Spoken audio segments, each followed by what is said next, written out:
Ana Paula, boa noite.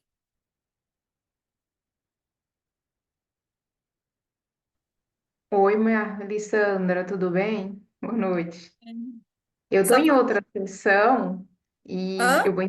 eu estou em outra sessão ainda. Quando terminar, eu já volto para cá. Eu sou assessora da Ah, sessão, perdão. tá Ah, certo? tá. Aí, assim que terminar uma sessão, eu já entro nessa daqui. Eu só entrei para ver se a professora já estava, tá bom? Mas eu Certo, vou tá entrar certo. por isso que eu deixei minha câmera fechada, tá bom? Só um Certo, minuto. viu?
Oi, boa tarde.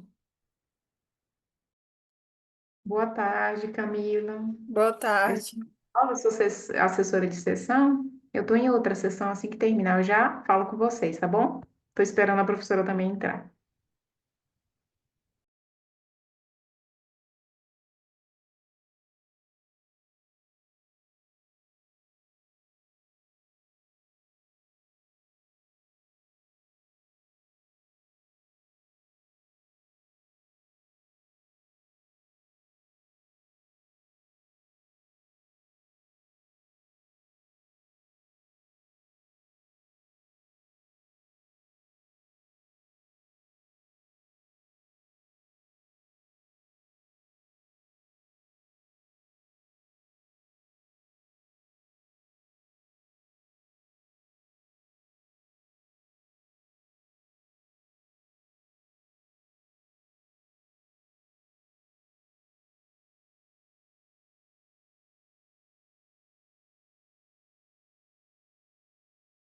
Boa noite, pessoal.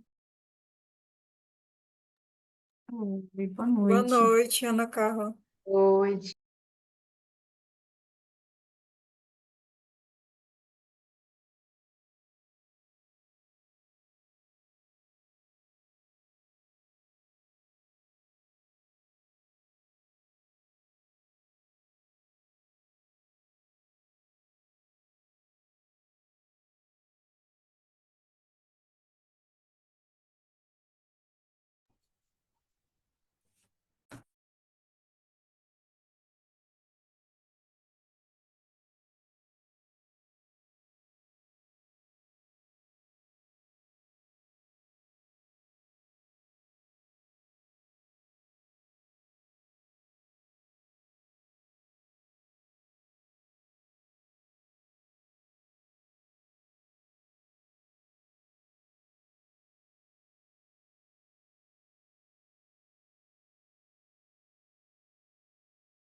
pessoal, vocês conseguem me ouvir? Antes de iniciar, eu queria fazer um pedido à moderadora e às outras equipes que irão apresentar. No domingo, eu recebi o comunicado que eu estaria de plantão hoje às 19 horas. E eu sou a terceira, né? A terceira equipe a apresentar de quatro.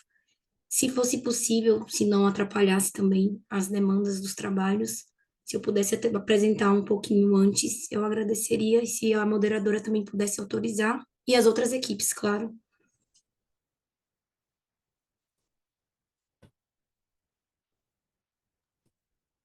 Ana Carla, só um minuto. Eu vou entrar do computador porque Não estou assessora conseguindo de ouvir, só um sessão. minutinho. Você está conseguindo me ouvir agora? Não, não estou te escutando. Os demais estão conseguindo me ouvir? Sim. Ana Carla, os demais estão conseguindo me ouvir. Eu acho que está com problema no seu áudio.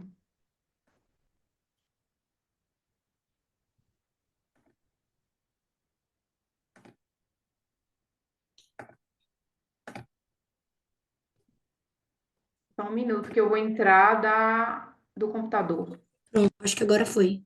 tá? Eu sou assessora de sessão, eu não sou moderadora, tá? Estou Tá, esperando a moderadora entrar, ela ainda não entrou, e eu vou só entrar do computador para eu poder conseguir colocar minha câmera e tudo mais, e já falo com você. Peraí. tá bom, Eu estava obrigada. terminando uma outra sessão, eu nem consegui ouvir o que você estava falando. Ah, tá bom, tranquilo. Bom,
agora vocês conseguem me ouvir e me ver, né?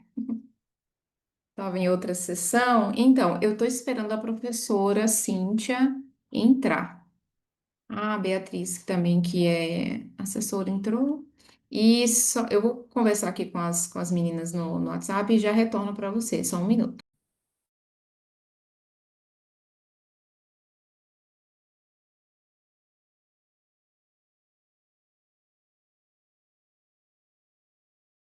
Ana, eu tô aqui. O barulho é do robozinho, tá, gente? Então não repara, não.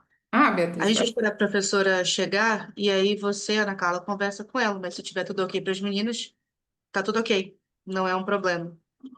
É só a moderadora, a Ana, que vai fazer a sessão, vai ser assessora de sessão de vocês. Ela só comunica com a professora. Comunica com a professora, não, né? Você vai comunicar. E aí ela, quando for fazer a leitura, faz o seu primeiro. E aí, se tiver ok para os outros demais, tudo certo também, não é um problema. E bom plantão, bom trabalho, boa sessão para vocês. Obrigada, gente.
Vou guardar só mais alguns minutinhos, tá, gente, para a professora entrar.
Antes da professora entrar, vou pedir só para vocês me falarem de quem é o artigo de quem. A Ana Carla, você que quer apresentar primeiro, o seu artigo é qual? O meu é o terceiro, representações sociais, capital psicológico e contexto de trabalho, uma análise das atitudes dos policiais civis diante do feminicídio na Bahia. Certo. Aí, a Marlissandra, qual é o seu? As praças da Gentilândia. Ah, certo, da praça. Só para eu me situar aqui, que eu estou fazendo as anotações. E Camila. O meu é o Emoções e Constituição Identitária, o de Mulheres na Política.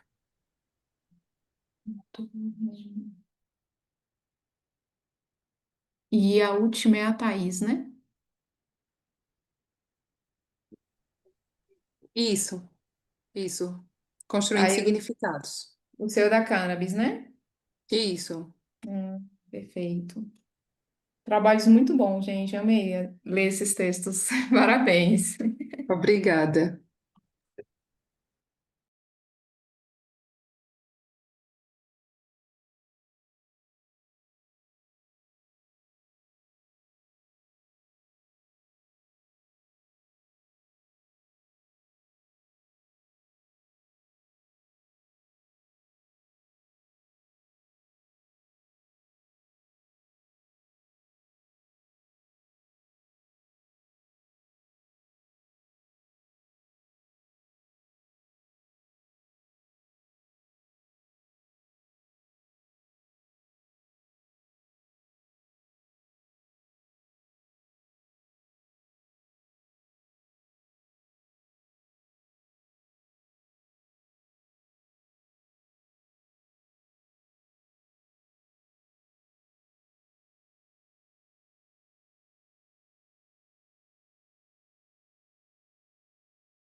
Eu vou deixar para vocês aqui um link para vocês avaliarem a sessão no final, tá bom?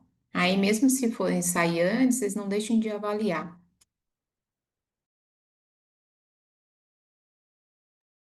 Olha, eu vou iniciar a sessão.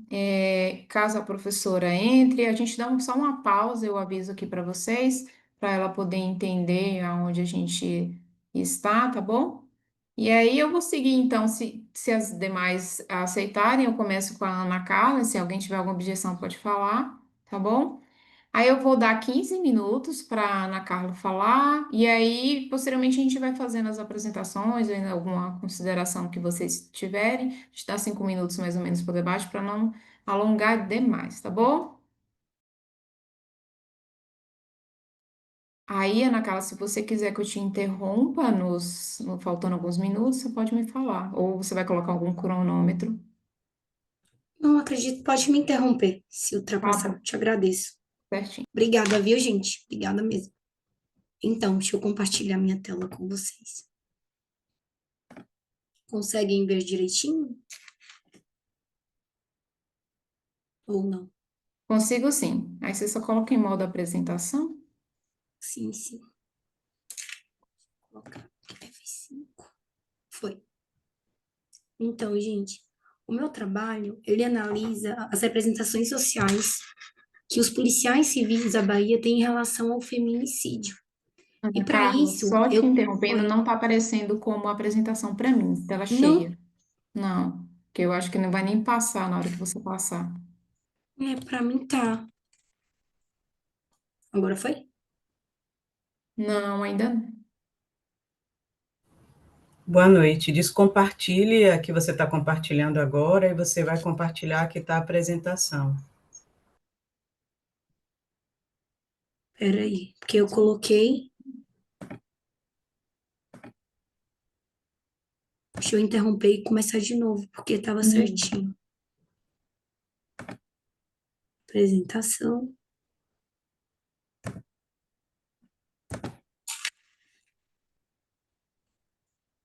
Agora foi, pessoal? Ainda não. Você consegue colocar em Para tela você fazer é cheia colocar no antes? modo leitura, que daí às vezes ele aparece naqueles quadradinhos ali embaixo, ao invés de apresentação, deixar no livrinho que tem. Perfeito. Melhorou? Sim, agora foi. Sim, agora sim. Pronto. Viu aí na leitura. Então, pessoal, o meu trabalho é sobre as representações sociais do feminicídio que os policiais civis da Bahia possuem. Para isso, além do próprio construto representações sociais, eu também precisei analisar o capital psicológico e o contexto de trabalho. O trabalho eu desenvolvi com o meu orientador, que é o Lindomar, e um colega do mestrado, que é o Diego. Para falar um pouquinho sobre isso, primeiro eu analisei a história do feminicídio e da violência de gênero na Bahia e os números alarmantes, principalmente no Brasil, que é o quinto país com maior número de feminicídio no mundo. E a Bahia, hoje, é o segundo estado brasileiro com maior caso, né, de feminicídio. Por isso, cerca de 80% das mulheres já relataram que já sofreram algum tipo de violência, principalmente de ordem psicológica. Às vezes, essa violência não é na forma física, mas pode ser também um abuso sexual, uma violência psicológica, moral, um xingamento, e dentre todas as formas de violência, até mesmo patrimonial. E o ponto crítico é que essas vítimas, o primeiro contato que elas têm no sistema de justiça é em termos de delegacia. Essas pessoas, elas são conduzidas, via de regra, pela polícia militar até uma delegacia de polícia especializada onde existe e não especializada onde não existe. E o primeiro atendimento que elas têm, muitas das vezes, não são atendimentos adequados, porque as representações sociais, que são os imaginários que nós construímos ao longo da vida, por exemplo, o que eu considero como certo, o que eu considero como errado, tem a ver com a comunidade em que eu me insiro e como isso foi construído a partir do capital que eu fui acumulando ao longo da minha vida. E aí essas ideações do que seria correto, o que seria errado, muitas vezes são perpetuadas no ambiente policial, porque essas pessoas, elas são criadas em sociedades machistas e patriarcais. e acreditando estarem prestando um atendimento de qualidade, acabam por revitimizar essas mulheres e elas acabam sofrendo até mesmo uma violência institucional, uma violência estrutural. Eu escolhi esse tema porque eu trabalho na Polícia Civil do Estado da Bahia, então, para mim, é um pouco desafiador ver que as pessoas tentam melhorar, mas quando elas dizem que estão melhorando, você percebe que ali no fundinho estão passando alguma coisa de preconceito, discriminação, pelo simples fato de ser mulher. Para isso, a gente traz o conceito de representações sociais, que são nada mais, nada menos do que construções, né, de conceitos, de comportamentos, interpretações que temos e que elas são perpetuadas. E porque elas são perpetuadas, elas se disseminam e se transformam em um conceito, digamos assim. É um conceito que acabamos por reproduzir. Nesse caso, nesse tipo de sociedade, nós reproduzimos o ideário mesmo as próprias mulheres machistas, de que estamos errando e que por estar errando também mereceríamos passar por isso. E já capital psicológico é um construto da psicologia positiva. E ela vem nos dizer assim que ao longo das nossas vidas nós vamos adquirindo capital, seja capital, digamos assim, de conteúdo, seja um capital profissional, todos os tipos de aquisições que vão formando o ser humano, e esse capital também interfere na forma como agimos. E eles são geridos pela forma como as pessoas percebem que elas podem ou não enfrentar uma adversidade. Pessoas com capital psicológico relativamente altos costumam ter um bem-estar maior e, consequentemente, atitudes mais positivas. Pessoas com nível de capital psicológico um pouco mais baixo tendem a ter comportamentos mais adversos. Já o contexto de trabalho é um construto para o ambiente policial, que é um ambiente extremamente precário e sobrecarregado. Então, você já está em um ambiente que já é um pouco insalubre, desagradável, digamos, nos aspectos físicos propriamente ditos, e até mesmo em termos de valorização, como a sociedade percebe, como a própria instância de poder percebe, e esses policiais, eles acabam tendo um enfrentamento, no sentido de que, se eu estou sendo mal pago, meu atendimento não precisa ser o melhor. Se eu estou em um ambiente precário, eu não preciso oferecer o que há de melhor no meu atendimento.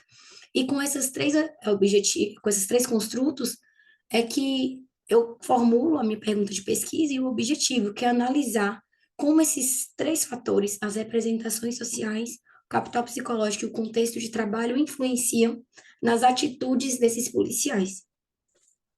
Eu não vou focar tanto nos conceitos, porque eu já falei, mas eu fiz os slides para não ficar muito longo. As representações sociais surgem na sociologia, pelo sociólogo Moscovitch, que é exatamente isso, são os conhecimentos socialmente adquiridos, incorporados, que nós reproduzimos, nós damos significados e internalizamos, e isso tem impacto, obviamente, nas nossas relações, porque representações sociais não são neutras. Toda sociedade, ela é construída, e é um conteúdo ideológico que vai ser reproduzido nas condutas das outras pessoas. Já o capital psicológico, ele é formado por quatro aspectos. A autoeficácia, que é você acreditar que você pode realizar tarefas com sucesso. A esperança é um estado positivo em que você acredita que, ainda que hajam dificuldades, você conseguirá encontrar outros meios para atingir suas finalidades. O otimismo é no sentido de que quando algo ruim acontece, são causas externas, mas quando algo bom acontece, são causas internas, no sentido de que você mesmo conseguiu produzir. E a resiliência, que é a capacidade de persistir diante de adversidades. E essa resiliência é um dos principais fatores em termos no meu estudo, por conta do próprio ambiente, né? Que eu já falei que é insalubre, precário e tudo mais. O contexto de trabalho, que eu também já falei, a sobrecarga de trabalho, desvalorização, instabilidade na instituição, o fato de existir mecanismos de poder que acabam por influenciar nas decisões quando você está ali trabalhando, muito problema psicológico, né? Depressão, burnout, policiais muito instáveis, principalmente, são pessoas que não têm um acompanhamento psicológico adequado. Então, como uma pessoa que deveria estar acolhendo, ela não é acolhida, ela não consegue oferecer o melhor nesse sentido de prestar um serviço. E o que nós acreditamos, principalmente, é que em perguntas bobas. Por exemplo, perguntar 2 vezes à mulher: ah, você foi agredida? Aí ela respondeu e você de novo: você foi agredida? Isso revitimiza a um ponto tal que quando um assistente social ou um psicólogo chega, ela já não quer falar. Então, é muito complicado nesse sentido, de que o capital psicológico desses agentes não são um capital psicológico tão agradável. E por não ser tão agradável, somados a um ambiente de trabalho relativamente negativo, eles acabam por reproduzir ainda mais essa sociedade patriarcal. E para isso eu fiz, na metodologia, entrevistas, foram 32 entrevistas, foi um pouco precário, porque eu não consegui muitos respondentes no período de janeiro a junho do ano passado. Eu percebi que as respostas muitas vezes eram respostas já construídas, não eram as respostas que as pessoas queriam dar por medo de poder vazar algum dado e a instituição descobrir que foi ela que falou. Mas essas entrevistas mostraram principalmente o fato de os policiais acreditarem que o problema, o que vale é simplesmente investir em curso de tiro, alguns falam em capacitação e outros falam que é problema da mulher, falam nitidamente. Ah, ela vem aqui várias vezes, aí na hora que acontece não quer que aconteça. Então, aí você percebe mesmo o machismo e o patriarcalismo em cima da mulher. E, para piorar, homens atendendo mulheres. Aí viram o caos. Para isso, eu fiz, né, a parte do questionário, a parte estrutural, com dados sociodemográficos, e as perguntas para aferir os próprios construtos. O que que você entende por isso? Aí você afere se é representação social. O que que você entende por aquilo? Você entende se ele tem um grau de esperança, de resiliência um pouco mais alto, um pouco mais baixo. E fui fazendo essa análise e analisei essas entrevistas conforme Bardan, né, uma análise de conteúdo, basicamente. Alguns resultados são esses: as visões prejudiciais, a mulher provocou, não se separou antes. Minimização, por exemplo, a mulher chega falando que foi espancada, ah, não, foi só um tapa. E os estereótipos, né? Aqueles papéis femininos. Ah, ela tá dentro de casa, ela tem que cumprir os papéis socialmente postos. Já os impactos negativos é a revitimização, porque quando a pessoa chega e não é acolhida, você revitimiza. Um atendimento desqualificado, um desestímulo, muitas vezes, ah, foi só um tapa, você vai mesmo denunciar, é o pai de seu filho, vai ser preso. Desestimula, não sei se por não querer fazer o trabalho, ou simplesmente porque acredita que aquilo ali foi um ato mais simples, né? Natural. E a impunidade, esse ciclo nunca ele é interrompido. E não é interrompido pelo próprio Estado. É basicamente isso, é, o trabalho, porque não existe formação de gênero na Bahia. Eles criaram as delegacias especializadas, mas esqueceram que os servidores que deveriam atender ali deveriam passar por uma capacitação. As delegacias não têm, via de regra, psicólogos e os assistentes sociais. Aí, quando você pensa em uma casa-abrigo, não é algo articulado no sentido de denunciei, estou ali, já vou direto para a casa-abrigo. Aí essa pessoa tem que retornar para a casa do agressor, aí o ciclo acontece novamente, aí chegam esses casos de feminicídio, porque não dá tempo, pela burocracia do Estado, da pessoa ser atendida. E aquela cultura institucional de você normalizar práticas discriminatórias. É muito comum em ambientes institucionais você reproduzir, e não existem normativas na própria Polícia Civil, nem na Secretaria de Segurança Pública do Estado, nenhuma normativa sobre isso. Eles falam que existe um plano estadual de enfrentamento, mas não fala como executar esse plano, como incluir isso em pauta para uma política pública, etc. Então, é algo inócuo, é algo bem inócuo para o que a gente analisa. E a minha lacuna crítica no sentido de que existem leis, existem documentos, existe tudo, mas a atitude dos policiais é o primeiro passo para você romper o ciclo, porque é o primeiro atendimento. Se é o primeiro atendimento, é o melhor atendimento que deve ser prestado. E eu fiz só um resuminho do que seria as representações sociais influenciando nas atitudes e o capital psicológico como um mediador, como algo que aumenta com melhor capital psicológico, menos atitudes negativas. Menor capital, mais atitudes negativas. E eu acho que é isso, gente. Acho que fui rápida, né? É. Comecei a ler seu texto com preconceito, eu li a primeira coisa. Vocês estão conseguindo me ouvir direito? Agora sim, não tava não. Aí, Agora você está conseguindo me ouvir? Acho que é o meu fone. Eu queria parabenizar você pelo seu trabalho. Seu trabalho foi excelente. Eu iniciei o trabalho lendo com um certo preconceito, mas eu consegui aprender muito com ele, porque realmente a gente tem uma visão assim que aquele estereótipo que a gente já tem aquela afirmação de como que vai ser o atendimento, do porquê que tem esse atendimento policial, mas aí a gente entende que realmente tem o outro lado. E tem toda essa construção social, tem toda essa questão política. E eu achei super relevante o seu trabalho, muito interessante mesmo, parabéns. Eu vou abrir 5 minutos, se alguém tiver alguma pergunta, Obrigada. tá bom? Alguém tem alguma pergunta para Ana? Posso só fazer uma contribuição? Pode ser, Ana, fica à eu vontade. achei teu trabalho muito incrível. Eu acho que eu concordo muito com a Ana Paula na questão de que quando eu comecei a ler, eu pensei que eu fosse ter uma impressão e ao longo da leitura foi melhorando e abrindo assim meus horizontes em relação à problemática. E gostei muito que você utilizou a teoria das representações sociais do teu trabalho. Achei super pertinente ao teu escopo de pesquisa. Só que um ponto que eu vi que quando você for pensar numa publicação, né, para uma revista seria interessante você trazer a teoria para a tua introdução, porque eu vi que ela é muito Uhum. relevante para o seu cenário como um todo, e a introdução é o momento que a gente tem para vender nosso artigo, né? Então, eu acho que ali é um momento também de você trazer esse diferencial da sua pesquisa. E um dos pontos também que me chamou a atenção, que na apresentação você falou, mas aqui no teu trabalho escrito não tinha, era justamente o cenário da Bahia dentro de todo o teu contexto. Que aqui você não tinha Hum, colocado qual que era a relevância dele. Até eu fiquei pensando, tá, qual que é a relevância da Bahia frente aos outros estados que a gente tem no Brasil, ou frente ao país inteiro, né? E na tua apresentação você falou, e aqui no artigo escrito não tinha, eu achei que foi muito legal. E um ponto que você falou na apresentação e que eu fiquei, não, pelo amor de Deus, 32 entrevistados para uma pesquisa qualitativa é muita coisa. Você conseguiu bastante pessoas para a tua pesquisa.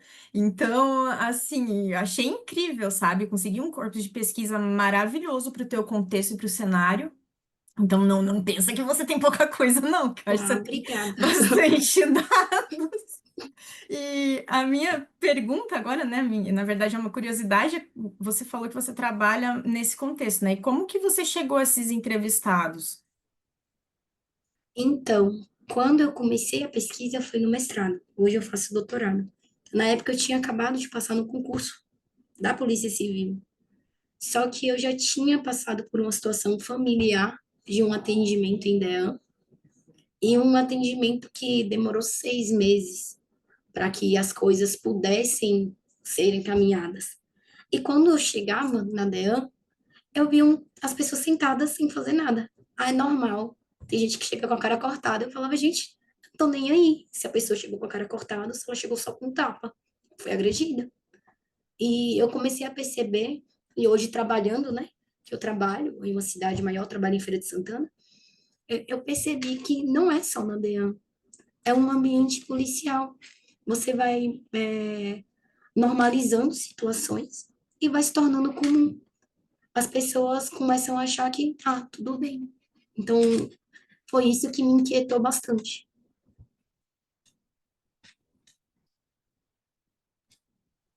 Alguém? Tá respondido, Camila.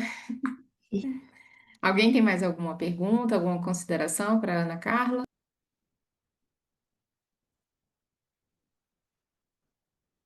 Eu vou só fazer uma pergunta. Eu queria entender quais são as estratégias institucionais que você acredita serem mais eficazes para transformar essas representações. Eu acho que o primeiro ponto mesmo Quando você vai fazer um curso de formação policial, você percebe que não é um curso de formação policial. Na verdade, você está praticamente vendo os mesmos conteúdos que você via na faculdade. Então, quando você vai para esse curso, você deveria estar sendo treinado, ou pelo menos, né, um pouco moldado, para ter atuações, seja em situações de embate, de violência doméstica, os crimes cibernéticos, o que for, que fossem de fato eficazes. Só que tem as ferramentas, mas elas não são postas em práticas, porque a própria legislação estadual não é uma legislação que incorpora isso como se fosse um roteiro de trabalho. Existe, é um manual, mas não é um manual de comportamentos, é só um manual. Ah, denúncias de mulheres, você vai para a DEAN. Ah, mas como fazer? Primeiro passo, faz isso, aquilo. Não existe. Então, cada espaço age como convém, digamos assim. Perfeito, Ana Carla. Parabéns novamente pelo seu trabalho. Ficou Obrigada. muito bem esclarecido e fiquei surpresa em saber que você trabalha na polícia. Para mim foi muito É, interessante. Foi muito pareceu, não interessante pareceu, né? mesmo. E eu agradeço Camila também, porque é bom que agora eu já penso nos outros artigos, incorporando um pouco mais esses conteúdos. Obrigada, gente. Imagina, eu vou passar para a próxima.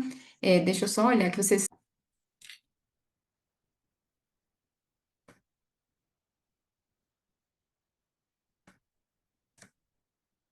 Deixa eu interromper.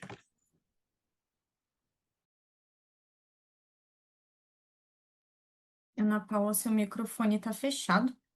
Ah, desculpa, seria da Camila, né? Ah, é o meu próximo? Deixa eu ver, o seu da cannabis, né? Ou não, é da Thaís? Não, não, o meu é das mulheres O na da- política. O É meu o da não Thaís. seria o primeiro, não? Das É, praças? é o da Thaís, deixa eu ver aqui. Seria o próximo, seria o da Thaís, né, Thaís? Eu acho que o meu era o último. O O meu seu é o era o Eu acho último? que primeiro, é o tá como próximo primeiro. da Malissandra. Ah, então a minha lista tá errada. Então vai, pode ser, Alessandra. Tá, Aí você tem 15 minutos para apresentar, tá bom? E depois a gente vai dar mais 5 minutos de discussões. certo. Vocês estão vendo na minha tela? Estão vendo na minha Sim, tela? Tá aparecendo. Certo. É, bom, eu sou a Marli Sandra, eu sou mestranda em administração pela Universidade Estadual do Ceará, juntamente com meus colegas Diego, mestrando em administração também, Leandro, mestrando em administração, e a nossa orientadora, doutora Ana Batista. A gente construiu, né, esse trabalho que é referente à presença universitária nas praças da Gentilândia, percepções e vivências de seus frequentadores. É, não está passando. Ah, pronto. Como é problema de pesquisa, a gente teve. Só um minuto. Tá aparecendo. Eu não estou conseguindo ver minha apresentação. Tá aparecendo, né? Tá aparecendo a introdução. Certo. Como problema de pesquisa, a gente teve, né, como que frequentadores de praças públicas situadas no entorno de universidades percebem e vivenciam a presença universitária na dinâmica social e cultural do espaço. Em relação aos nossos objetivos, a gente teve como objetivo geral compreender como esses frequentadores de praças públicas situados no entorno de universidades percebem e vivenciam a presença universitária na dinâmica social e cultural do espaço. Como objetivos específicos, a gente teve a questão de caracterizar o perfil dos frequentadores das praças da Gentilândia, a fim de compreender melhor o público que costuma fazer o uso, né, desse espaço público e identificar, né, as percepções dessas pessoas acerca da presença universitária no cotidiano da praça, e descrever a vivência dos frequentadores nas atividades sociais e culturais realizadas nesse espaço, aprofundando, né, a análise sobre essas questões.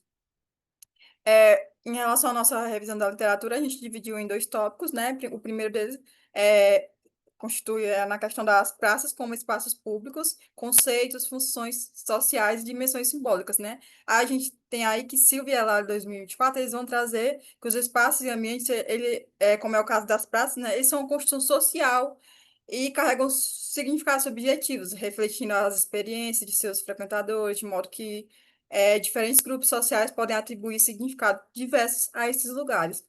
Pereira 2009 ele também vai trazer, né, essa dimensão simbólico-afetiva do lugar, né, que vem acompanhada de uma dimensão política e de sentimento de pertencimento e propriedade, além do fato de que a identidade de lugar é formada pelas relações entre as pessoas, juntamente com os vínculos do indivíduo com o ambiente. Então, né, o nosso segundo tópico é sobre a Gentilândia e Benfica, né, território, identidades e disputas simbólicas. Aqui a gente vai trazer o local que foi pesquisado, que foi na região central de Fortaleza, o bairro se chama Benfica, né? Aqui Viana vai trazer, que é cortado por grandes avenidas, é notável por sua arborização, é uma herança das antigas chácaras e bangalôs que pertenceram a políticos, né? Comerciantes e famílias, enfim, era constituída por pessoas ricas, né? Naquele tempo. Então, Benfica, ele possui uma característica peculiar. Tem uma dupla identidade com a Gentilândia.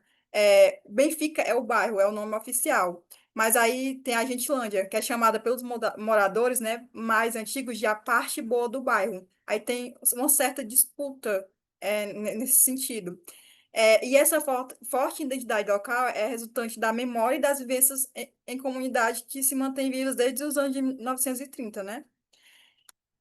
É, também, né, Holanda e Pereira, eles trazem que o símbolo máximo da representatividade do bairro Gentilândia, né, eles trazem, né, bairro Gentilândia, aqui já vão trazer bairro Gentilândia, são suas praças, né, é, essas praças foram as praças que a gente estudou, a Praça João Gentil e a Praça José Gentil Alves de Carvalho, popularmente conhecido como Pracinha da Gentilândia.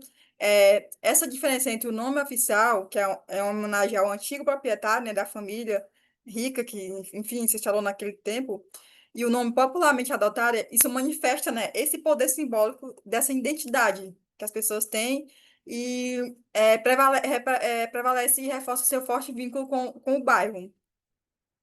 Em relação à nossa metodologia, a gente teve uma abordagem qualitativa e exploratória. É, Em relação aos nossos instrumentos de coleta de dados, a gente fez entrevistas semi-estruturadas. Nosso roteiro ele foi flexível, com dados sociodemográficos, e depois a gente teve as perguntas abertas, né, que foram motivos de uso da praça, em relação a motivos de uso da praça, em relação às lembranças e percepções sobre o espaço, influência universitária, e a gente, né, gravou e transcreveu essas entrevistas. É, a gente teve aí um total de 7 entrevistas, né? Que totalizaram aí 173 minutos de gravação. É importante destacar que há duas praças próximas da região da Gentilândia. É porque geralmente as pessoas. A gente, quando foi fazer o estudo, a gente tinha uma noção de que só era uma praça. Quando a gente chegou lá, a gente descobriu que eram duas praças que são muito próximas da outra, como foi citado anteriormente, as duas praças. As pessoas pensam que é só uma praça, mas depois a gente entendeu que é duas praças. Quando bota no GPS ou no Uber, vai parar num, aí eles falam, não, essa aqui é a da Gentilândia. Aí os outros já falam, não, essa aqui é a da Gentilândia, essa aqui é. Então teve isso. Então a gente considerou as duas praças nesse estudo. A caracterização do sujeito da pesquisa, né? A gente teve, enfim, aí 7 entrevistados, a idade variou de 22 a 59 anos. Em relação aos temas abordados nas entrevistas, né? A gente procurou os principais motivos que levam os frequentadores à praça, lembranças positivas e negativas associadas ao espaço da praça, né? Percepção e participação em atividades culturais, artísticas e sociais, distinções percebidas entre a Praça da Gentilândia e as outras praças públicas, diversidade de públicos e influência da proximidade com instituições universitárias, né? Porque a Praça da Gentilândia ali, ela é a próxima do Instituto Federal, da Universidade Federal e da Universidade Estadual. Tem três ali. Então, a gente percebeu, né, essa questão muito forte dos universitários. A gente também fez uma observação não participante, onde o período de duração de nossa coleta de dados em campo foi de uma semana de observação, com visitas diárias, com média de 90 minutos cada. A gente olhou as duas praças e a gente foi, nessa uma semana, a gente foi em horários diferentes para acompanhar direitinho. E os registros que a gente trouxe foram sistemáticos, né, através de atividades, interações sociais, uso do espaço, flexíveis em relação aos eventos não previstos, mas relevantes, isso da questão da observação. E nosso diário de campo, a gente trouxe as reflexões e os registros fotográficos.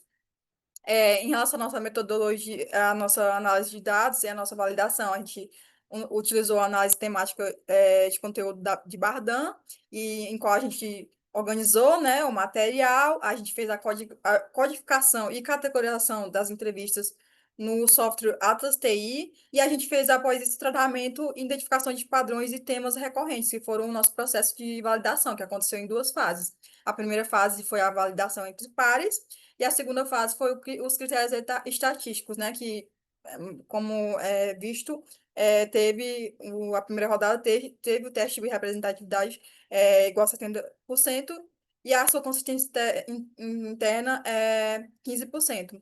Então, assim, a gente conseguiu alinhar isso.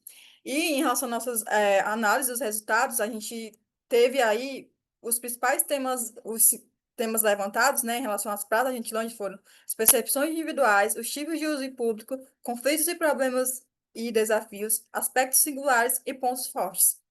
Em relação aos tipos de uso, né? A gente percebeu a grande diversidade de públicos nas praças da Gentilândia, presença predominante de jovens estudantes oriundos de instituições de ensino localizadas em seu entorno, né? Como eu disse, tem três instituições.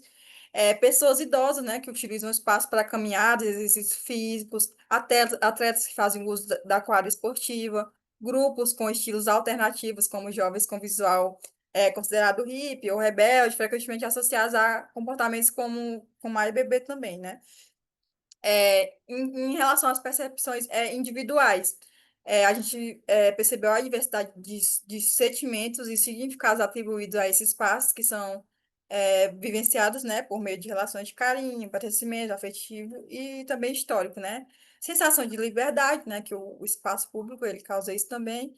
E também essa questão da dimensão histórica afetiva, né, que o entrevistado, ele fala, meus pais se conheceram por aquela região, meu pai morou quando veio do interior, o Benfica está na minha história antes mesmo de eu nascer. A gente vê essa questão afetiva, né? Em relação aos conflitos, né? Problemas e desafios que a gente encontra também, que espaços públicos eles tendem a isso, principalmente praças, né? É, presença de estabelecimentos como bares, né? Eles falaram que isso tem muita relação com os conflitos. O entrevistado, ele fala, os bares crescem, né? Juntam muita gente, acaba virando um problema, mas ele ressalta que acabou diminuindo, né? Uso e facilitação do acesso às drogas ilícitas e violência e sensação de segurança, né? Em relação aos pontos fortes, preços acessíveis, festas, socialização e lazer, por conta de ter um público universitário, né? Tem essa questão dos preços acessíveis. Essa diversidade, então, mais ainda, né? Como o entrevistado 2, ele ressalta que essas questões de preconceito, discriminação, você não vê lá. É um espaço que recebe pessoas de todos os gêneros, de todas as raças. Então, Pereira, 2009, ele aponta as praças, né, como locais plurais. Aspectos singulares, né? Proximidade com universidades influencia o perfil dos frequentadores e a dinâmica do espaço, eram os objetivos que a gente estava, o objetivo que a gente estava procurando, a gente realmente encontrou. Eu acho que o entrevistado 5 fala, eu acho que se não houvesse tantas faculdades pelos arredores, com certeza o público que frequentaria a praça seria outro, né? Proximidade com universidades influencia a economia e comércio da região. As praças da Gentilândia já são percebidas como extensões da experiência universitária. O entrevistado 2 vai falar que a nostalgia vem, né, inicialmente do pré-universitário, aí depois vem aquele momento que a gente vive, que é realmente um momento único da nossa vida, enfim, né? Essa questão universitária.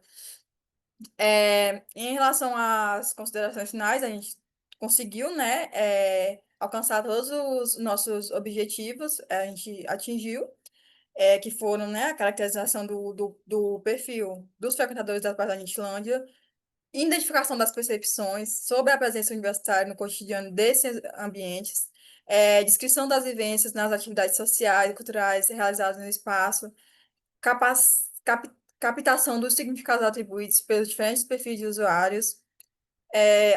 Os principais achados que a gente viu foi essa diversidade de públicos, né? Não só os estudantes, mas ali tem os moradores. Como é um bairro antigo, também tem essa questão dos idosos, né? Esse público traz, aí tem esse choque também, né? Essa influência universitária como elemento central da dinâmica social das praças, funções múltiplas, convívio, lazer, memória afetiva e expressão identitária, porque lá tem vários shows, tem várias maneiras de se expressar, né? Mas também a gente percebeu os desafios, né? Que foi justamente essa ambivalência que tem o espaço público, né? Que você tem ali seus pontos positivos, que é a integração social e o caráter democrático, né? Mas aí você, ao mesmo tempo, você vai vivenciar esses desafios, que é a insegurança e vulnerabilidade social, como foi citado nas entrevistas, o uso de drogas e falta de manutenção pública também, né? E reflexo, né, das desigualdades urbanas. Essa pesquisa, né, ela traz essas três contribuições principais, que em relação à metodológica, né, ela desenvolve um modelo inovador que combina a análise quantitativa com a validação estatística, né, aplicável também a outros estudos similares sobre espaços públicos. É, Também a questão da socio-urbana, né, revela a dupla natureza da praça como espaço de convivência democrática com essa diversidade, né, de públicos, mas que também reflete problemas urbanos como a insegurança e desigualdade e outras coisas afins. E a prática, né, que aponta também caminhos para políticas públicas que valorizem não só a infraestrutura física, mas também as dimensões sociais e culturais da praça, sugerindo, né, essa gestão participativa. Em relação às nossas limitações e sugestões para pesquisas futuras, nossas limitações, a gente teve um recorte territorial apenas das praças da Gentilândia e um período específico de coleta de dados, né? A gente não tinha muito tempo. E para sugestões futuras, a gente quer ampliar para outras praças com diferentes perfis socioespaciais, né? Além dessa visão da questão da universitária, né? Essa análise interseccional entre raça, gênero, classe, geração, fazer, né? Essa linha. E estudos comparativos com praças sem influência universitária, para a gente ver, né, como é que a influência universitária ela impacta na questão dessas praças. Essas são as referências. É isso. Obrigada, Marisa, Sandra. É, Vale também, se você está conseguindo me ouvir, né? Eu tenho que tirar o fone toda vez que eu vou falar. eu parei de compartilhar, não, né? Peraí, como é que para, meu Deus? Acho que você vai nos três pontinhos e para de compartilhar. Mas na hora que outro for compartilhar, já sai o seu, eu Ah, acho. pronto. Perfeito. Mas tente compartilhar. Então, alguém tem alguma pergunta para a Alessandra? Eu Considerações? tenho uma pergunta, na verdade. Tá. Eu fiquei curiosa sobre como você chegou às pessoas que você, com vocês, né? Chegaram as pessoas que vocês entrevistaram. Vocês viram gente que frequentava a praça e, tipo, vamos chamar essa pessoa aqui para participar? Ou como é que foi? Foi justamente assim, os meninos, os estudantes, né, que fizeram comigo, eles fizeram parte desse ambiente, eles tiveram, né, estudaram, enfim, viveram essa questão da Gentilândia, aí eles tiveram acesso às pessoas, aí a gente foi indo, né, foi indicação, outras pessoas, foi dessa forma que aconteceu. Alguém tem mais alguma pergunta? Você disse, Maria Sandra, que vocês foram durante uma semana, pela manhã e pela noite, em dois horários, né? Se não me Não, engano, em vários horários, na vários verdade. horários, né? Você Tipo, encontrou alguma manhã, tarde, resistência? noite. Vocês Hã? encontraram alguma resistência dos participantes a responder as perguntas? Não, na verdade foi assim, bem tranquilo. A gente só não teve mesmo um número que a gente queria, porque também o tempo foi corrido. E quando a gente chegou na sétima entrevista, a gente já viu que já estava acontecendo um negócio de saturação, né? Então a gente decidiu que já dava certo fazer com aquelas entrevistas. Entendi.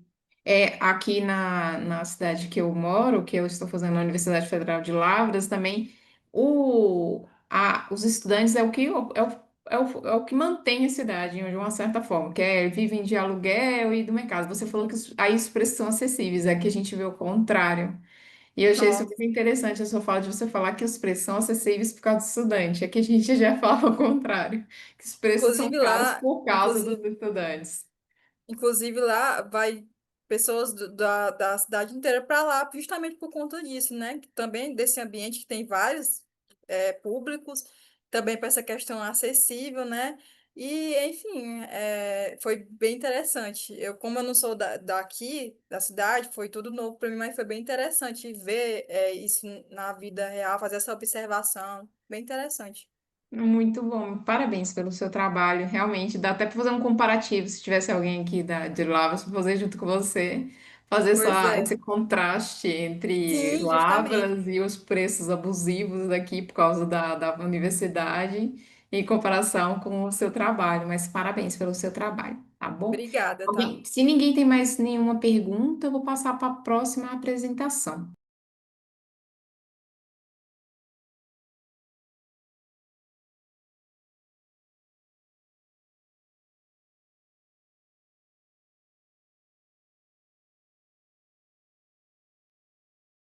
Para mim aqui, está totalmente o contrário do que vocês falaram. Quem que seria a próxima na lista de vocês? Porque a minha lista está totalmente ao contrário. Seria eu agora, né? Só que eu não tô Quem conseguindo com.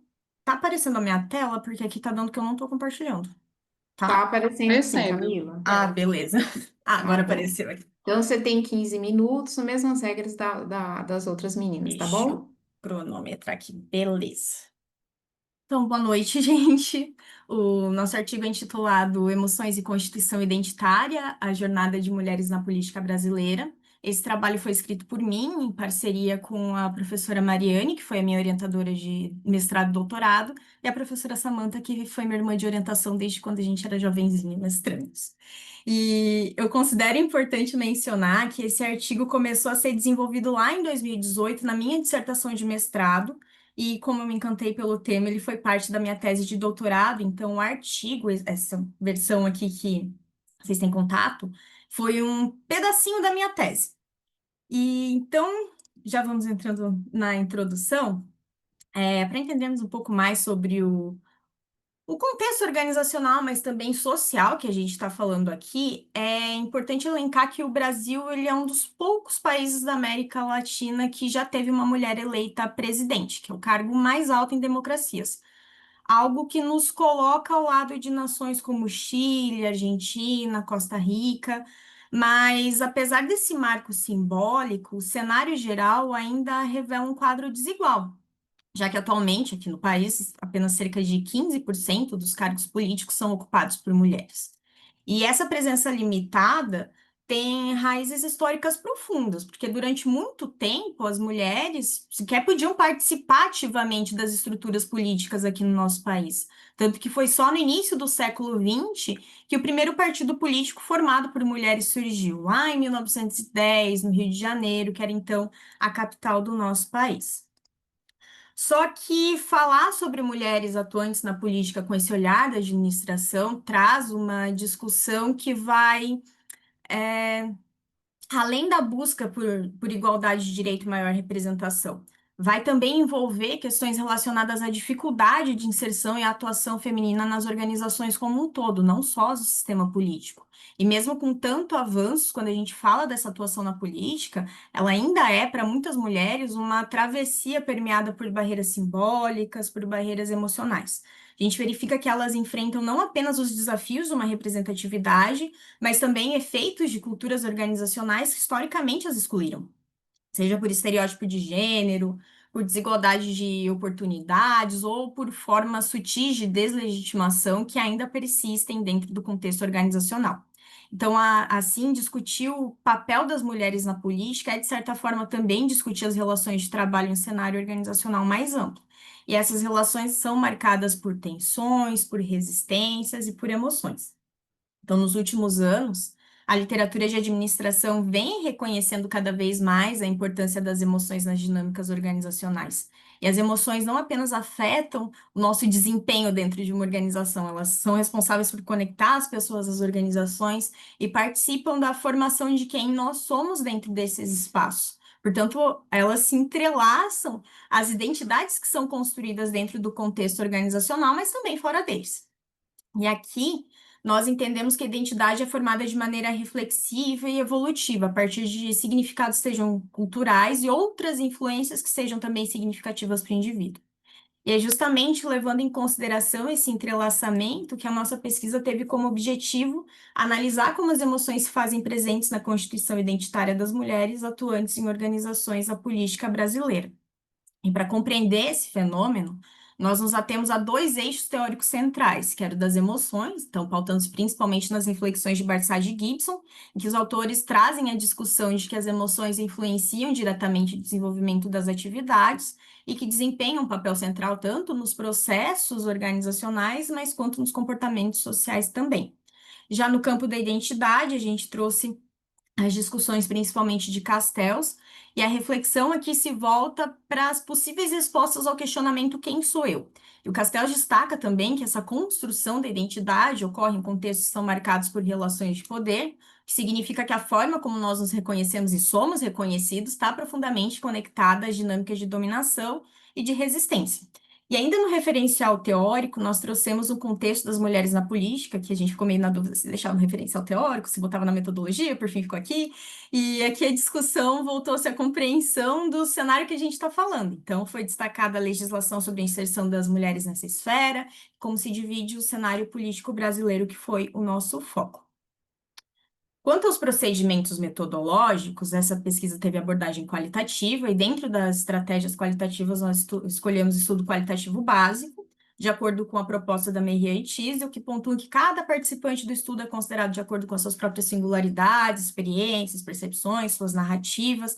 Então, aqui seria, estou simplificando, mas seria tipo uma espécie de estudo de caso focado nas pessoas, que é uma metodologia nova que a gente encontrou.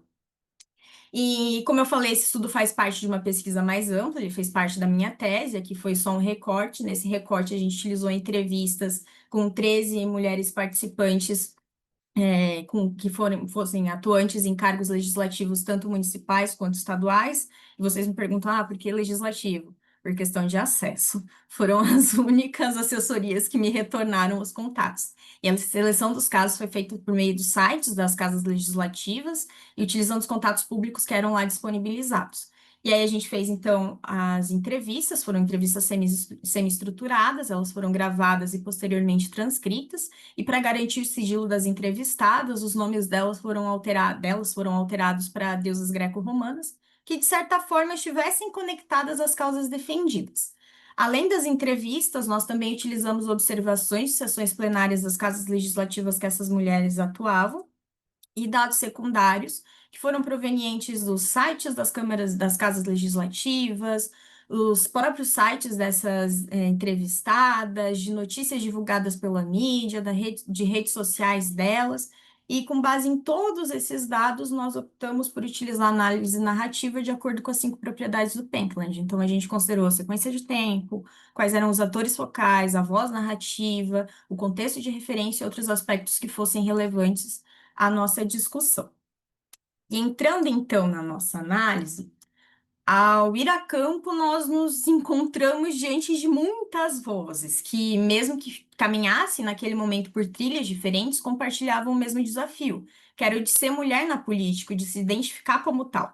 E um ponto importante a se destacar aqui é que a gente verificou que, quando a gente fala de política, estamos lidando com uma esfera multiorganizacional, como uma espécie de ecossistema ali, né, de forma bem simplificada, que envolve partidos, envolve os movimentos sociais, envolve as casas legislativas, mas também envolve associações, redes informais, e é nesse ambiente múltiplo e muitas vezes hostil que essas mulheres construíam as suas trajetórias. E vale destacar que em cada uma dessas organizações elas possuíam diferentes papéis, diferentes percepções sobre o poder que elas ocupavam, a influência que elas tinham e como isso influenciava também as próprias identidades. E nesse estudo, As mulheres que participavam tinham diferentes visões políticas, atuavam em diferentes estados, cidades e regiões, e algumas delas ingressaram na política por meio de de movimentos sociais, outras por meio da atuação profissional, mas todas elas tinham um ponto em comum quanto ao impulso inicial da trajetória, que era o desejo da mudança. A política, para elas, já existia antes dessa filiação a algum partido. Existia na mobilização, nas causas, nas ações pró-sociais que elas atuavam, e a busca por partidos geralmente se dava por conta própria. E falando do partido político, ele não é o começo dessa trajetória, mas ele acabava sendo o marco inicial. Era a organização que essas mulheres tinham um contato mais formal com a política. Só que elas destacavam que, ainda que, né, enquanto mulheres filiadas a um partido, elas já estivessem atuando como mulheres na política, elas não se sentiam assim. E em muitos casos, o partido era visto como uma ponte entre o movimento social e o espaço legislativo que elas estavam ocupando ali, a ponte, o caminho, né, entre a possível eleição. E quando esse vínculo com o partido era positivo, tinha pertencimento, como é o caso da fala da Era, mas isso era algo mais raro entre as respondentes. O convívio partidário geralmente era não harmonioso e já fazia com que elas não se sentissem tão pertencentes ao ambiente político já de cara. Isso trazia uma certa ruptura e um certo afastamento quanto à atuação. Mas todas as entrevistadas já tinham sido eleitas.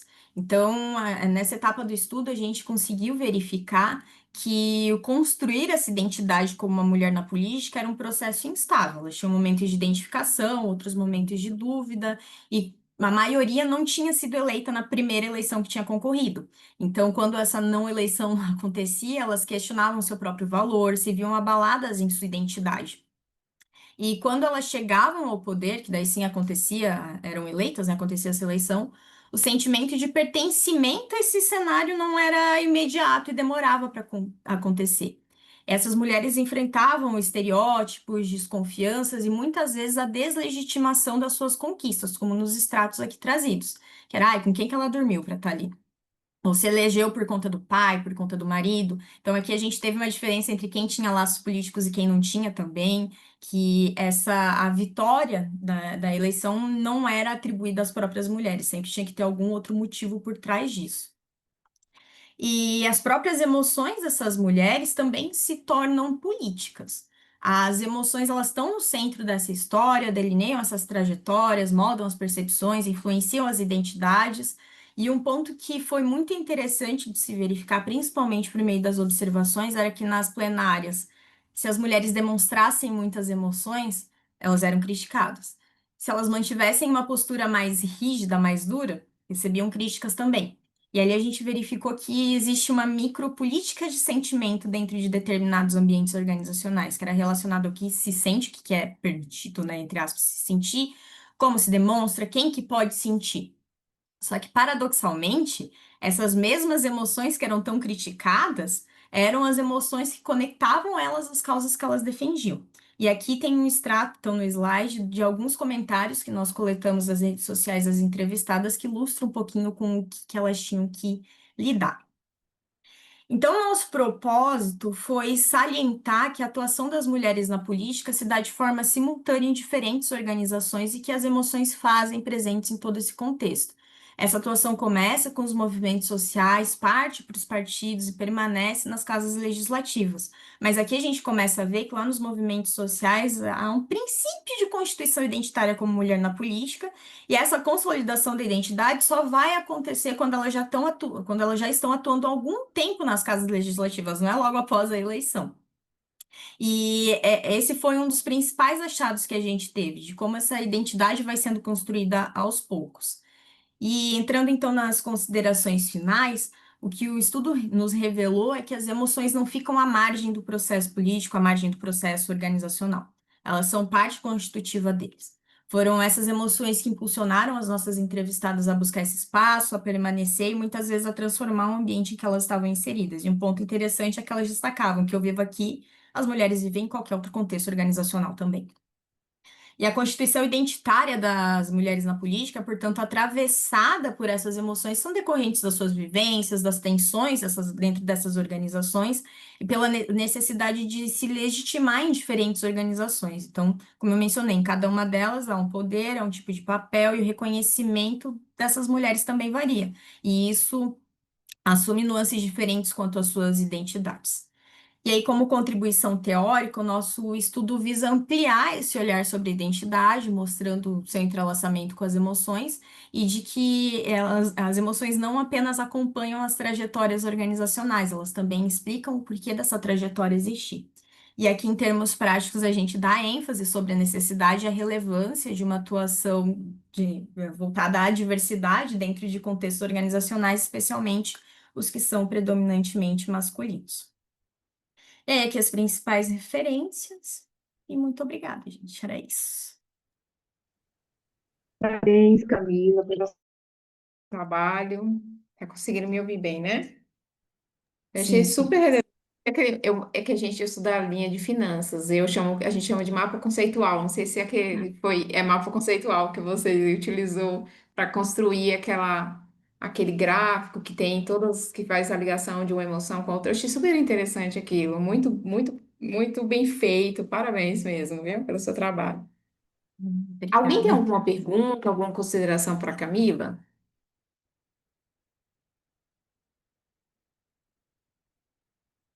Ninguém? Muito Eu bom, até anotei parabéns. aqui, porque alguém falou alguma coisa? Não, acho que não. Só parabenizei, Camila, foi muito bom. Ah, Tá. obrigada.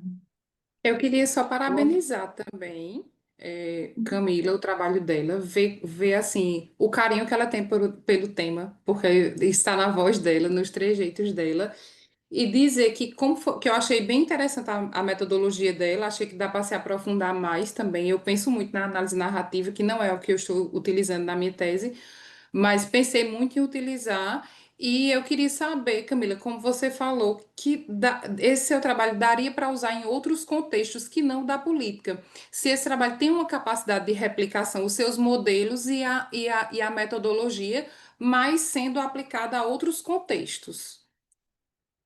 Ah, Thaís, obrigada, antes de tudo, né, pela sua fala. Muito legal saber, né, que fez sentido.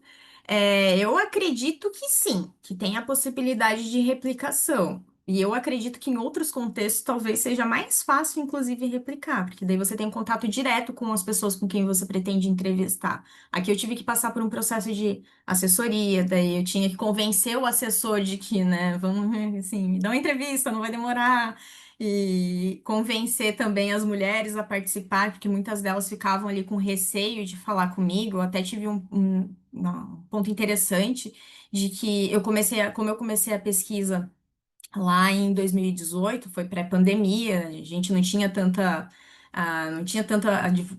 disseminação de entrevistas online, por exemplo. Lá era presencial, eu tinha que ir nas câmaras, nas assembleias legislativas, e aí, quando eu ia fazer essas entrevistas em loco, os assessores ficavam juntos. E eu notava que quando tinha um assessor junto, elas não abriam o coração para mim.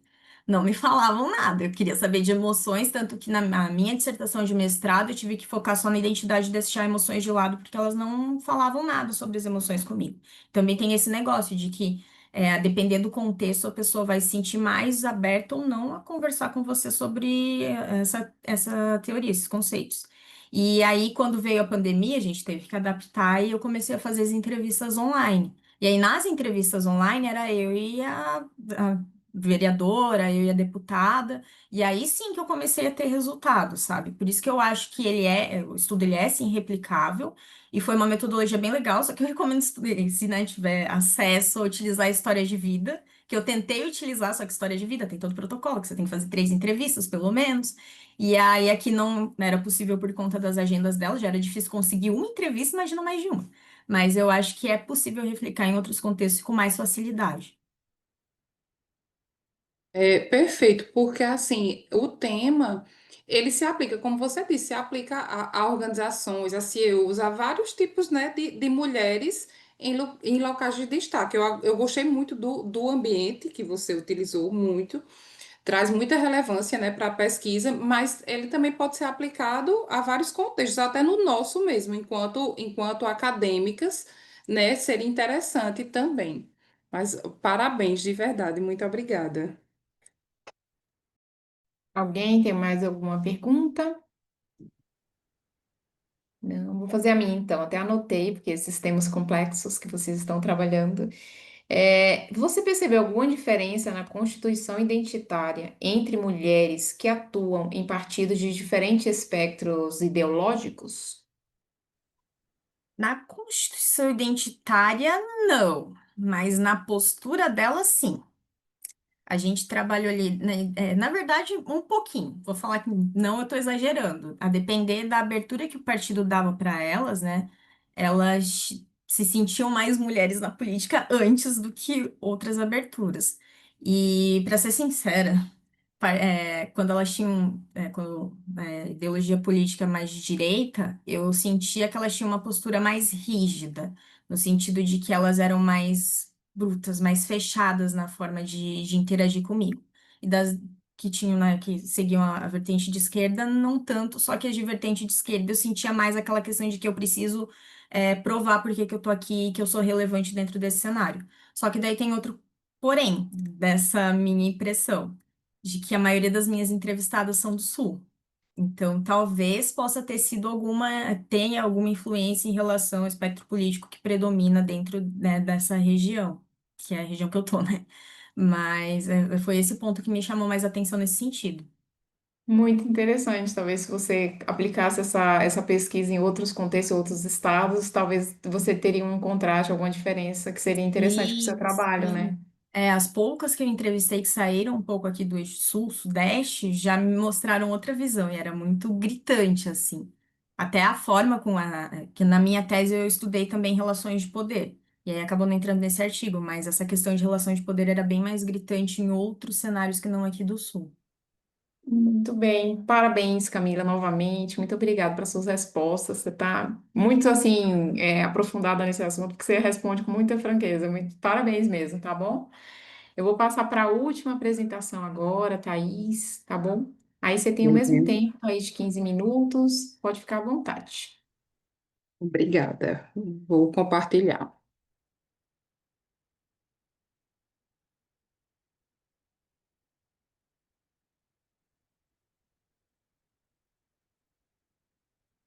Aí vocês me dizem como é que tá para vocês.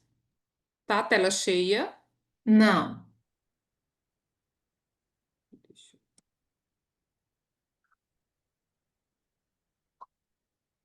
E agora?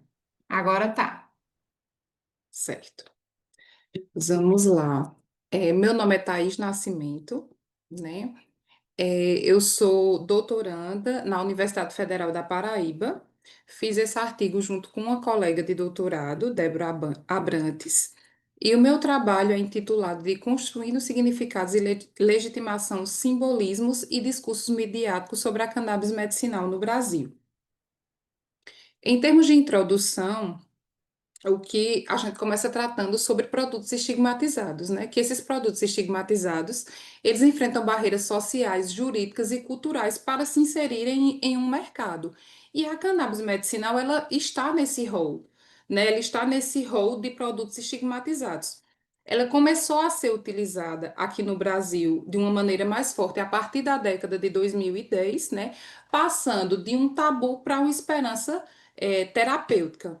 Então, a mídia, dentro deste cenário, desse contexto de mudança, ela atuou como uma arena simbólica, né? Selecionando fatos, construindo narrativas, moldando sentidos. Portanto, o problema dessa pesquisa é como a mídia brasileira contribui para a construção da legitimidade da cannabis medicinal. O objetivo geral do trabalho é analisar como a mídia brasileira atua como agente de construção da legitimidade da cannabis medicinal, né, a partir dos discursos veiculados nos portais G1, Folha de São Paulo e Estadão nos anos de 2014 e 2024. Portanto, o que é que foi feito nesse trabalho? A gente pegamos as mídias, né, de 2014 e 2024 e fizemos comparações nos discursos, nos textos para justamente compreender como foi o processo de legitimação da cannabis medicinal no Brasil nesse período.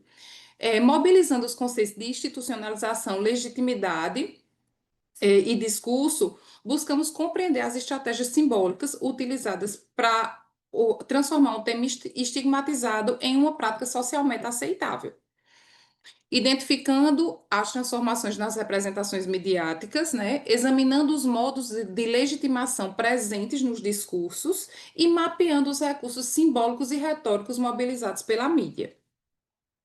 Em termos de referencial teórico, a cannabis ela é utilizada, né, desde antes de Cristo, de acordo com escritos que tem da China e de vários países da Ásia. Ela é utilizada já como terapia e também para rituais festivos desde antes de Cristo. Porém, a partir do século XX, ela passou a ser gradualmente proibida em vários países, a começar pelos Estados Unidos, né? E essa transformação assim, essa proibição respingou também no Brasil.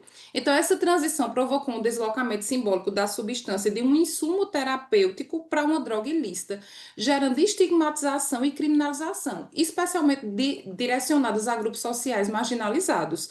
Ou seja, nos Estados Unidos, a cannabis ela foi vinculada aos mexicanos, aos imigrantes mexicanos, e no Brasil ela foi vinculada aos negros libertos, né? Pós período de escravização. Então, porém, nas últimas décadas, pesquisas científicas vêm redescobrindo o potencial terapêutico da planta e introduzindo, institucionalizando a planta, né? No Brasil, o debate público sobre o cannabis, como eu já falei, ganhou força em 2013, impulsionado por casos de crianças com epilepsia refratárias, né? Epilepsias graves que não se curavam com outras terapias, cujos pais recorreram à justiça para importar o canabidiol, né? Que é o óleo da cannabis. Em termos de referencial teórico, nós utilizamos a institucionalização e a legitimidade. A teoria institucional ela é um arcabouço teórico que permite compreender como práticas inicialmente marginais se tornam institucionalizadas por meio de processos sociais, simbólicos e discursivos. A legitimidade ela pode ser definida como uma percepção generalizada que uma prática é desejável, apropriada ou correta. E ela pode ser definida como pragmática, que é baseada em interesses, moral baseada em valores ou cognitiva baseada no senso comum. E para compreender o estado de legitimidade da cannabis medicinal no Brasil, após sua fase de introdução, esta pesquisa adotou como base analítica diferentes estados de legitimação propostos por Cires et al., que eu vou falar só elencar aqui para vocês se situarem um pouco, né? Que é a ilegitimidade, a legitimidade condicional, a ilegitimidade condicional, a legitimidade desconhecida e a polarizada. Ainda em termos de referencial teórico, a gente também trata sobre linguagem, porque o nosso corpo de pesquisa vai ser estudado a partir da linguagem.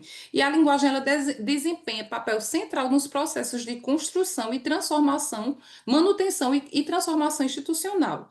Então, três recursos linguísticos, eles são especialmente importantes nesse processo, que é o discurso, a narrativa e a retórica. O discurso ele vem para estruturar sentidos, molda identidades e posiciona os sujeitos. A narrativa ela organiza eventos em sequência temporal, conectando atores. E a retórica diz respeito ao uso deliberado da linguagem com a finalidade de convencimento. No processo de institucionalização, a retórica ela desempenha um papel crucial, né?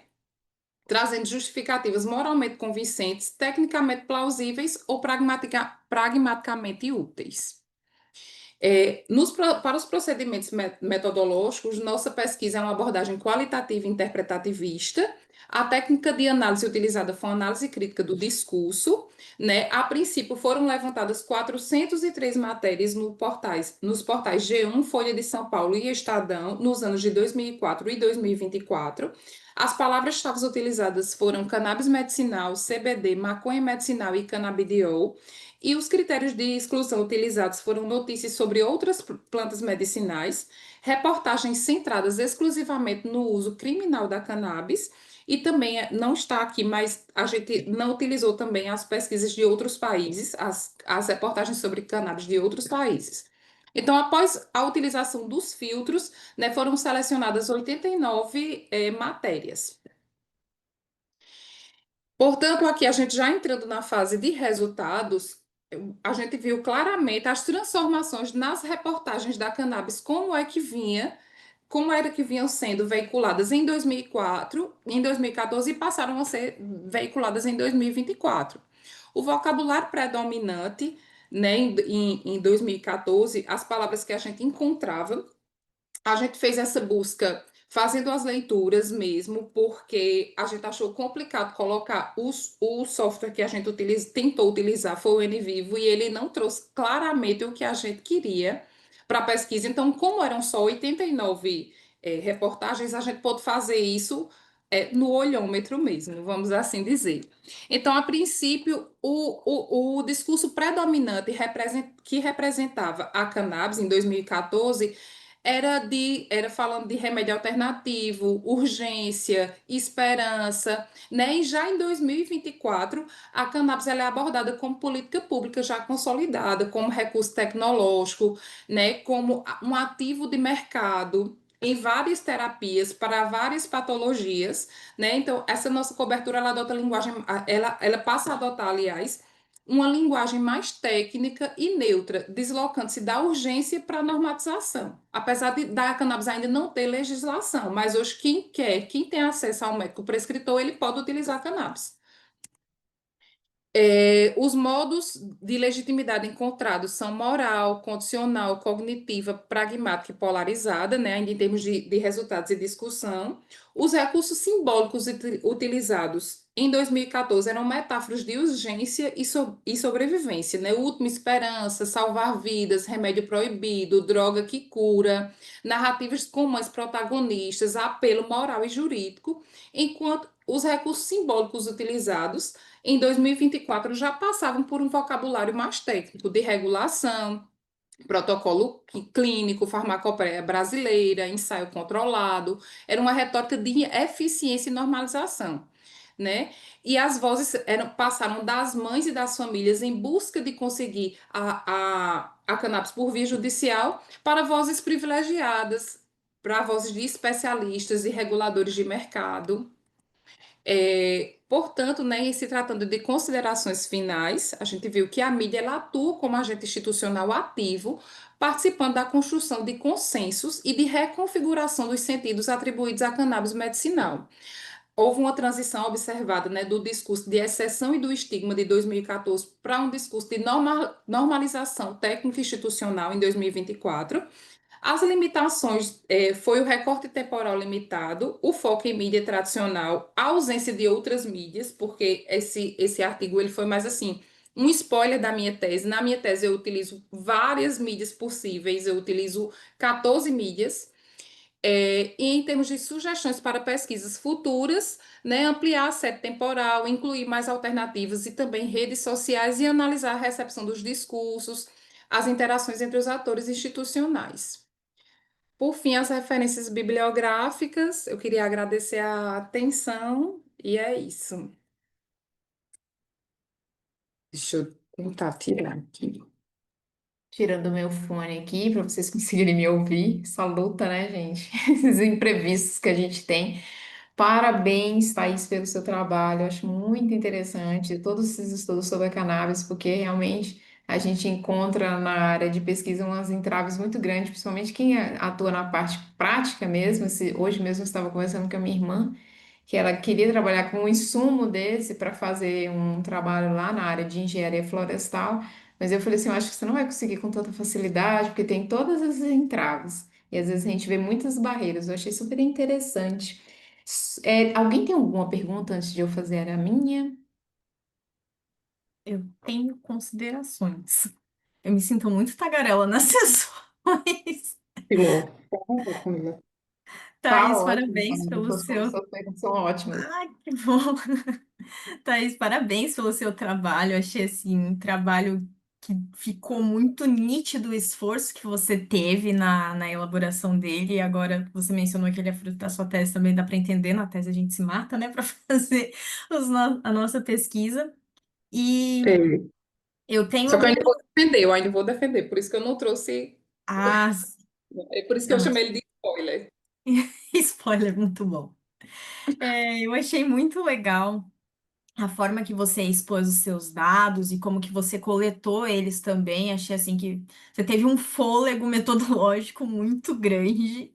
E a minha contribuição, na verdade, uma sugestão que eu fiquei pensando aqui em como que poderia, né, melhorar para já sair daqui com uma publicação, era trazer talvez mais exemplos ali na sua introdução que você falar para sobre essa questão da aceitação social da cannabis medicinal. Acho que no teu segundo parágrafo, deixa eu até ver aqui.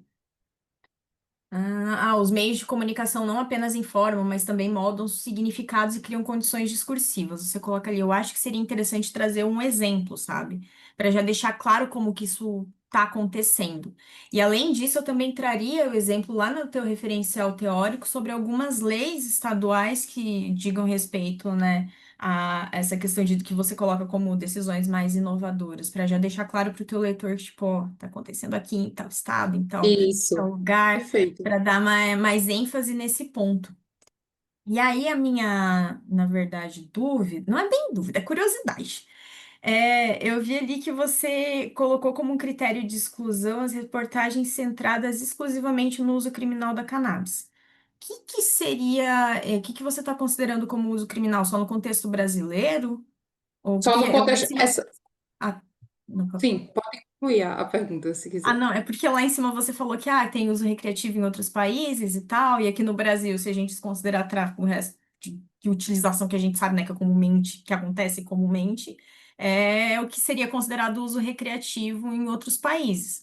E aí, por isso que eu Sim. fiquei na dúvida, o que que você estava considerando como uso criminal? A legislação do Brasil em si ou... A legislação do Brasil. O que eu quis dizer, não sei se ficou claro, vou até dar uma olhada, é que em outros países, até países que foram o vetor da estigmatização da Uhum. cannabis, hoje a gente tem, nos Estados Unidos, por exemplo, tem vários estados, eu creio que a maioria, tenho certeza que a maioria dos estados Sim, já sim. liberam a cannabis recreativa, certo? Com Uhum. todas as condições para maiores de idade, maiores de 21 anos ou de 18, dependendo da legislação estadual. E aqui no Brasil, a gente tem algumas legislações estaduais e a gente tem uma liberação da Anvisa. Por isso que ela é uma legitimação, ela está lá na legitimação incondicional. Porque ela não tem uma legislação específica, né? O estado de São Paulo agora liberou para ser fornecido cannabis para o SUS para algumas patologias, mas são coisas muito pontuais, né? A gente não tem uma lei maior, uma lei federal para reger. Então, eu faço justamente esse comparativo. Aí a questão, o que a gente achou muito dentro dessas reportagens, quando eu coloco lá maconha medicinal, cannabis medicinal nos filtros, vem muitas reportagens. Foram apreendidos não sei quantas toneladas de maconha. Então, a gente tiveram mais de 400 reportagens e a gente só selecionou 89 porque várias dessas reportagens eram falando sobre essa parte criminal da cannabis, da maconha, e não da Entendi. parte, mesmo a gente colocando os filtros, colocando como Uhum. medicinal, mas vieram muito essas notícias, certo? Então, a gente fez um filtro retirando porque não era o nosso foco era a cannabis medicinal mesmo. Entendi. E ali na sua coleta de dados, você falou que coletou dados em 2014 sobre 2014 e 2024. 2014 Sim. eu entendi o critério, mas 2024 não ficou tão claro para mim do porquê.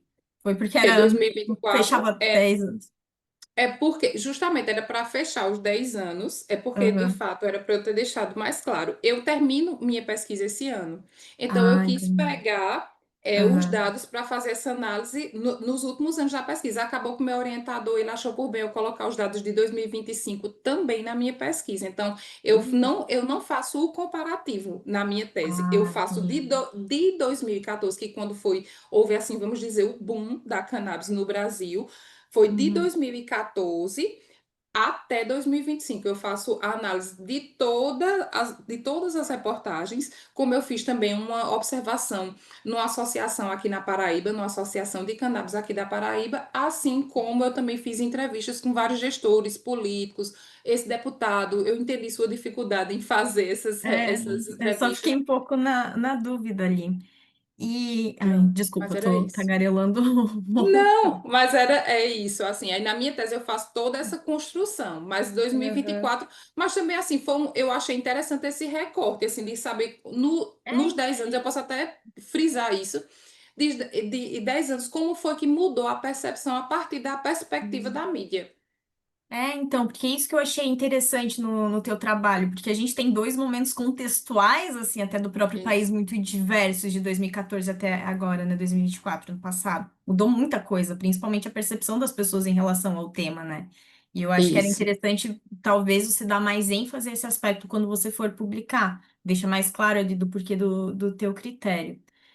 Mas perfeito. enfim, as minhas curiosidades ali foram essas. Achei teu trabalho maravilhoso, assim, tá muito bem construído. Acho que foi de um fôlego gigantesco para Ah, construir. obrigada. Parabéns, né? Muito, muito obrigada. Obrigada, Camila, pelas suas perguntas. Então, só uma coisa que eu achei interessante. Obviamente, eu acho que você está falando de tese, você está no doutorado, né? A minha consideração, humilde consideração de uma mestranda, Que é que está isso. no primeiro ano, obviamente. Sabe, para mim o que ficou faltando na introdução é você trazer a vertente da teoria institucional que você está usando. Porque eu acho que a Sim, teoria, eu estou falando, obviamente, não como um especialista, mas eu acho que a vertente de Phillips, Lawrence e Hardy, que você usa lá no fim, lá mais no meio do referencial teórico, talvez ela pode ser trazida para a introdução, para você já demonstrar aí no início do referencial também. Que Com eu certeza. considerei que fosse mais, que estivesse mais a ver com o seu trabalho, que eu acho que seria interessante. Porque na hora que eu li, eu falei assim, nossa, mas qual vertente? Porque foi isso que muitas vezes tem em considerações do nosso trabalho, qual vertente da teoria institucional que a gente está utilizando. Porque a gente da linha 3 a gente usa muito essa teoria, então a teoria que mais se encaixa nos nossos trabalhos. Por isso que eu estou dando essa consideração. Aí eu não sei se isso seria interessante para você. Eu achei perfeita a colocação, é interessante, sim, a gente já direcionar, né, posicionar o trabalho para o leitor ele já compreender em qual vertente eu vou trabalhar. É porque, como eu foquei tanto na tese e fiz esse artigo já assim, como um treino até, e para justamente expor e ver se fazia sentido, enfim. Mas na minha tese, eu posso até fazer um modelo de introdução, um modelo introdutório muito parecido, é porque até a questão da limitação, eu fiquei ali no limite de páginas, eu não podia me estender muito, então eu procurei colocar o que era mais, sabe, o que eu achei que fosse mais sim. relevante. Mas para uma publicação, com certeza, eu vou dar uma estendida na minha introdução para justamente falar sobre mais o referencial. Tá Mas certo, muito é isso obrigada, mesmo. Ana Paula, muito obrigada. Imagina. Sua É contribuição foi ótima. uma pergunta, eu acho que a gente está quase no limite, mas eu vou perguntar. Se você percebeu alguma diferença nas abordagens dos três veículos que você utilizou na sua pesquisa? Olha, eu vou responder nesses três veículos, certo? As reportagens eram muito semelhantes, porque parecia que eles tinham a mesma vertente, muito interessante também. Mas quando eu fui para a tese, né? Quando eu fui para a tese, eu tenho alguns veículos que são bem contra, que a linguagem é totalmente diferente, que está me cabendo fazer esse comparativo, sabe? Eu via muito na mídia nesses veículos essa linguagem de apoio. Mas eu só tenho um ou dois veículos, eu posso citar um deles é a Gazeta do Povo, que assim, a temática é assim. A cannabis medicinal é uma porta de entrada para a liberação de drogas, sabe? Já é bem, sabe? Já são títulos bem mais impactantes nesse sentido de a gente ver claramente que a mídia, que é aquela mídia, ela é contra, inclusive, a utilização da cannabis medicinal. Certo, não, perfeito. É interessante que você está trabalhando mais com isso. Acho que seu trabalho vai ficar ótimo, vai ficar muito bem estruturado. Parabéns para todos, eu agradeço a todos que ficaram, a Camila, que contribuiu bastante, me ajudou aqui bastante na sessão. Eu amei ter que foi essa sessão que o moderador faltou, porque foi os textos que eu mais gostei, porque eu Ai, que bom. tive uns textos lá que eu pensei, se o professor faltar, meu Deus, eu não sei o que falar. Mas esses textos ficaram ótimos, eu consegui entender perfeitamente, vocês conseguiram transmitir a mensagem. Queria agradecer e parabenizar. Se vocês não responderam, responde lá a avaliação da sessão, tá bom? Gente, e eu Foi espero respondido. encontrar vocês aí pela frente, tá bom? Quem sabe a gente se encontra no outro SEMEAD, tá bom? Não, mas Ana Paula, parabéns pela postura para pegar e manter a sessão. É triste, né, quando o professor falta, mas que bom que você conseguiu contribuir bastante. Acho que teus comentários foram bem pertinentes. Parabéns. Tá certo, Muito obrigada, obrigada. gente. Tchau, Muito obrigada tchau. mesmo pela atenção aos nossos trabalhos, Tá viu? certo, muito obrigada. Tchau, tchau, gente. Bom Tchau. descanso.